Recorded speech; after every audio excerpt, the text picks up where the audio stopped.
Sanger, a small community just outside Fresno in the Central Valley of California, 16 years ago, had a reputation for being one of the last places in California you'd want to live.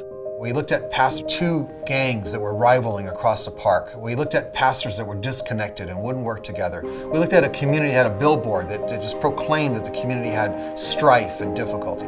We were actually the bottom 2% of schools districts in the state of California when it came to student achievement.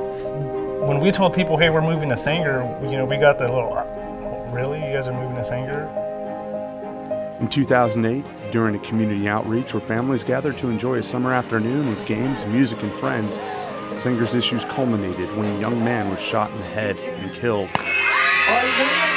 A group of pastors and leaders realized something had to be done if there was any hope for their community.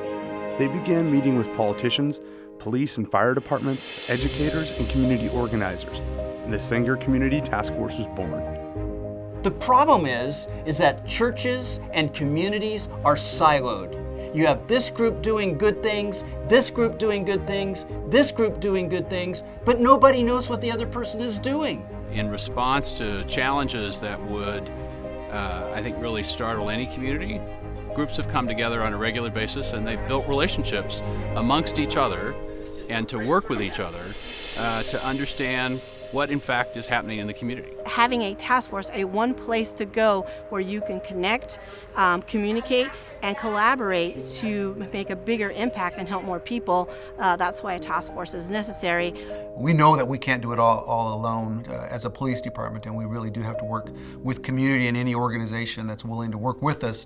It has led to some pretty significant reductions in crime over the last couple of years. One of the biggest things that I thought was really amazing was all the churches working together for the same cause. The faith-based group is already established as a set of volunteers that want to help. It's evident with all the things that the faith-based group does with them. So our faith-based partnerships have been instrumental because our faith-based organizations have adopted schools. So for us as a school district, it's been a great resource to solving problems for our students, eliminating the barriers that are often in the way of them being able to learn, and putting our teachers in a better position and our support staff in a better position to educate them. There's a lot of things that I didn't even know that existed until I became a part of the task force. We've become aware of activities and events and other partners in the community. We know what they're doing and how we can work together. I think the coolest part for me is sitting there and listening to somebody have an issue, knowing that you're going to be able to help them kind of make something great, not just for your department and your division or your organization, but for your whole community. We even had one time when this boy who had been bullied came to the task force meeting and said, I really want to do something about bullying.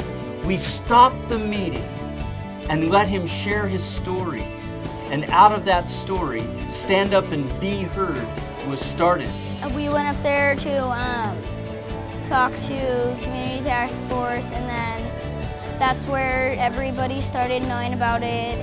Having police and fire department encourage me. It felt pretty good. Hope Sanger was born from this and met a specific need in the community, which was to meet the needs of the homeless and those close to homelessness. We've dealt with issues of gang violence. We've dealt with the homeless. We've dealt with graffiti. We've worked through all the different issues that we've found. By 2010, we were anointed as a top 10 district in the state of California.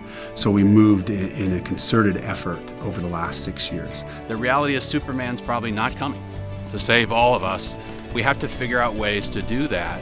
And the work of the Community Task Force here in Sanger has been a really wonderful example of people doing the hard work of coming together, learning from each other, learning about each other, and really trying to find ways to connect the dots. And so I really celebrate what's happening in a community like Sanger and look at that as something we can do in many cities. The city of Sanger and the Sanger Unified School District are better because of the Community Task Force, which grew itself out of some really tragic circumstances. But in the end, it's doing so much good for so many people.